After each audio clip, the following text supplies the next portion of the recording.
Hi guys, my name's Seb Tudor, I'm the man on the Silver Mountain and welcome back. Today, last week, I think it was last week, we talked about the kind of first impression, almost, the kind of prejudices within dating and stuff.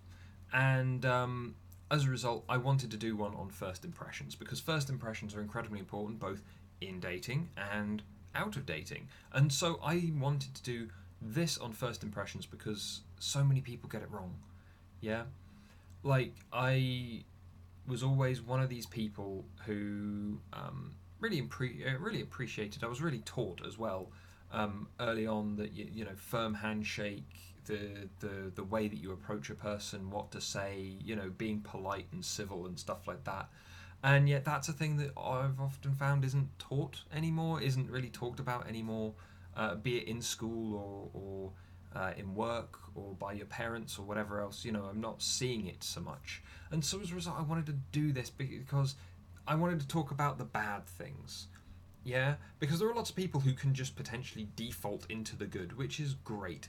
But there are also a lot of people who don't quite get it right. And so here are the six kind of ways to make a bad first impression. And hopefully you guys can see the reverse of this, and as a result, maybe kind of incorporate that into how you do. But the first one that I want to talk about is, don't try to connect with people by revealing your personal history, like on a first impression. Yeah? Lots of people are either really, really eager to kind of learn about a person, and so they will pester them, or they will be really, really, really eager to seem open and like willing to discuss stuff, and so they will talk their whole biography out, their whole autobiography, within the first couple of minutes of meeting a person. And that kind of, it breaks down the whole first impression thing, because you're giving away too much. Yeah, you don't know what the other person's life is like, and so talking too much without learning about that other person, letting it happen organically, might turn into something embarrassing or uncomfortable, or kind of something really weird, because you don't know where that person is coming from either. Simply put, the way to get to know a person is to just relax. Yeah, because eventually they'll learn about you, you'll learn about them. No rush. Yeah, because also, if you learn about everything about a person straight away, you're not interesting anymore. Yeah, that if you just spill your entire life history, everything you love and dislike, and all the people you've been with, and all the jobs you've done, and all the things you've done, if that's the first 5 minutes of a conversation, then you're not interesting anymore. Yeah, you've given away everything. And so, if you've given away everything, why does that person need to listen anymore? You've already told them everything. Yeah. But anyway, moving on to the next point. Lots of people try to make a memorable first impression. Yeah, and they try that by being what they perceive to be above average. Yeah, you need to go, and you need really, really good welcome. You need to really strong handshake that's controlling. You need to do all of it's like, no, actually average is good. Average is good for a first impression, because it's what people expect. Yeah, and the expectation is comfortable. So if you come in and you just shake someone by the hand, you go, "Hi, I'm Seb, how'd you do?" Obviously insert your name instead of mine, but give them a good handshake. "Hi, I'm Seb, how's it going?" "It's going well." "Okay, good, glad to hear." Simple, straightforward, positive, but still within that very small bound of just average and normal. Yeah, and as a result, that's a very comfortable beginning. Yeah, if someone comes in, it's like, "Hi, I'm Seb, and I'm absolutely fucking amazing. How's your day going?" And overly controlling handshake, or a little bit too close, or making that big first impression that's so memorable. Yeah, they'll remember it because it's so fucking appalling. Because it's not necessarily because it was bad, not necessarily because it wasn't positive, but just quite frankly because it was so outside of the norm that it was uncomfortable to start off with. Yeah, you need to approach it more as a kind of, here I am to present myself as a beginning space, and in that beginning space with me, we're just two people. We're two normal people, and we can work out all the strangeness afterwards. Yeah, that's the important thing. Then the third one, again, you've got a lot of coming in with the big talk and all the rest of it, and lots of people. I've talked about this a little bit before, and I'm sure I'll do another video on it again in the future because it's a really powerful thing. But a lot of people, when they're nervous and when they worry about awkward silences, they will just talk, and they will talk and talk and talk and talk, and they won't allow like spaces, for either other people to fill in, or for or just for a comfortable silence whilst people are digesting what's been said. The number of times that I was in business meetings or meetings that would end up going out to lunch or whatever else, and it was one person who maybe wasn't used to being there would talk a lot, and they would talk so much that it kind of left people disengaged from the rest of the conversation, because this person was just having the entire conversation by themselves. That you could always tell the meetings that were going to be good, productive meetings, because there would be times, for instance, if we were doing it over lunch, that we would be sat there and we'd be eating, and there'd be a pause, there'd be a silence, and then someone would have digested the information maybe a little bit quicker, and then they'd come out with another point, and then that'd be another point that someone else would then pick up on and talk about. But it would be a talk for like, oh, well, yeah, no, it was said over here before that was the thing. You've now said this, and so this would be this, and that would be that, and then that goes silent again, and then someone else would pick it up. There was that space. There was that. It wasn't necessarily always comfortable, but it was one of these things that you were there just to relax. Again, if you're in a more intimate setting with someone on a date, for instance, or you've taken someone out to dinner, or whatever else, then having the whole the power of silence on your side is really useful. Ask a question and then just give them the time to answer it.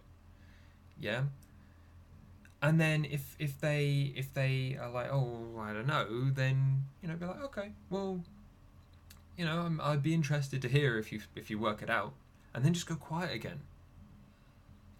Give them the space to work it out. They don't. If they've gone, oh well, I'm not sure, then that might be because they need more time to think about it or whatever else. I mean, obviously, leaving it for like the next half hour in complete silence whilst you hope that they answer your question, maybe not a good idea. But just go, oh, okay, well, yeah, that's fine, and then just go quiet for a bit. It's only an awkward silence if you feel awkward. So don't let yourself feel awkward. Just be comfortable. You know that the silence is coming. Expect it. Appreciate it. There's nothing wrong with some silence, be it in either kind of setting for a first impression or otherwise. The next one is a big one, especially when I've been networking a few times more recently, and that is, don't ask nosy questions. There's always one person who asks those nosy questions, about about whether or not you're in a relationship, whether or not you've got children, whether or not they just probe and pry a little bit too deep for the environment that you're in, and you don't know that other person's life, so asking those questions may be incredibly inappropriate. Don't allow the person, as said earlier, to volunteer the information kind of organically.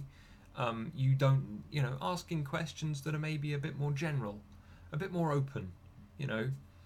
If you're sat in a restaurant having food, asking something like, how's your food? It's right there in front of you. What do you think of the music? What do you think of the place?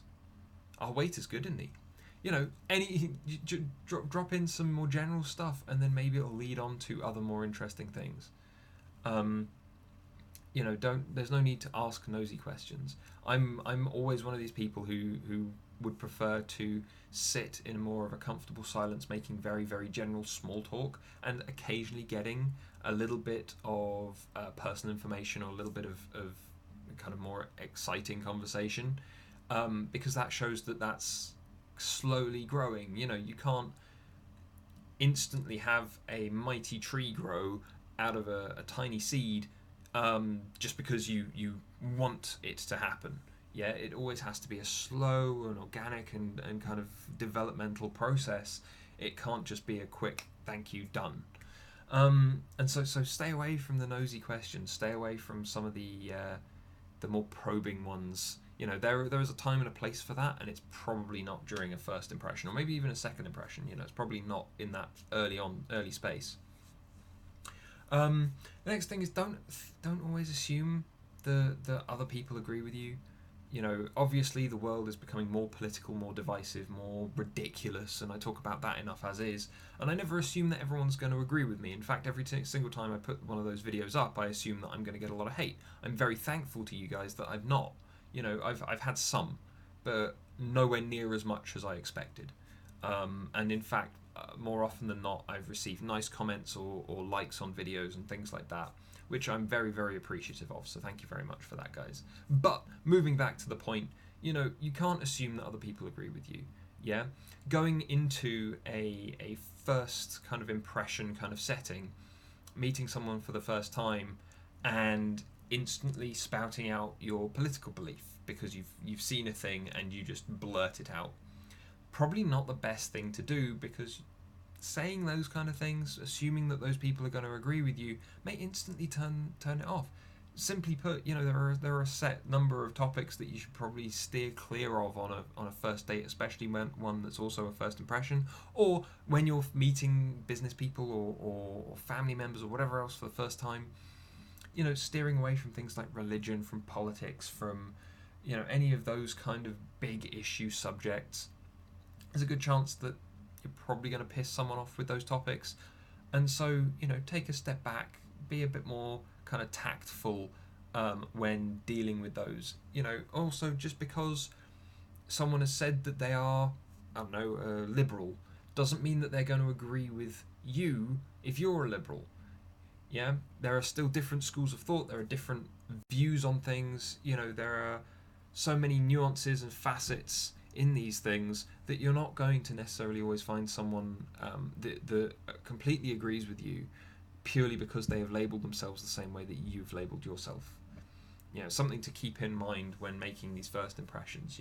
Learn a bit about the person before you start making these comments. But also, don't feel this is one of the big ones, which is on a first impression, a lot of people are very trusting because they want to be liked, and so they will trust others to try and show that they can be trusted. Don't feel that you can trust people with certainty as soon as you meet them. Yeah? Be skeptical, be cagey, don't allow yourself to be gullible, or to allow yourself to be kind of buying into the things that they're saying without some solid basis for doing so. Yeah, this is how people who are getting promotions get given extra responsibilities that they don't get paid for.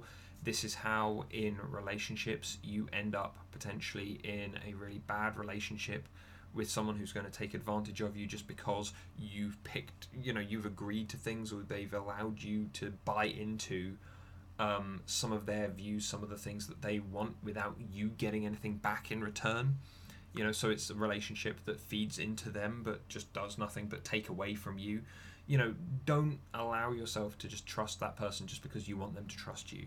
Yeah, the way to show that you are trustworthy is by sticking to the things that you say, demonstrating that if you say you're going to do a thing, that you do a thing. Being consistent, those showing some integrity, those are the things that make the kind of trustworthiness stand out. You don't need to trust everyone around you. In fact, it's probably a good idea to not trust everyone around you, because they're all out for themselves as well. But anyway, guys, those are the 6 big mistakes that people make, and I like to think I've kind of just added some to my notes here whilst I've been talking to kind of maybe help you see the other way around it, things to keep in mind and stuff like that. But otherwise, tell me about your first impressions, both good and bad. Which were the best? Which were the worst? What happened?